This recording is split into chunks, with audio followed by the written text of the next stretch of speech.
அன்பு கர்த்தருடைய பிள்ளைகளே, ஆராதனை வர்ஷிப் என்கிற வார்த்தை கிறிஸ்தவ உலகத்தில் இன்று அநேகரால் தவறாகவே புரிந்து கொள்ளப்பட்டிருக்கிறது.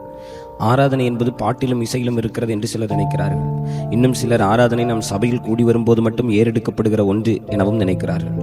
இன்னும் சிலர் ஆராதனை நமக்கானது என்று நினைக்கிறார்கள். வேறு சிலர் ஆராதனையின் நேரம் ஏதாகிலும் தேவனிடத்திலிருந்து நாம் பெற்றுக்கொள்ளுகிற நேரம் என்று நினைக்கிறார்கள். அன்பு கர்த்தருடைய பிள்ளைகளே, ஒருவன் வாரத்தின் 7 நாட்களும் ஆராதிக்கவில்லை என்றால் அவன் சபையில் 2 மணி நேரம் ஆராதிக்கவில்லை என்று A.W. டோசர் என்கிற தேவ மனிதர் சொல்லுகிறார். ஆராதனை நமக்கானது அல்ல, தேவனுக்கானது.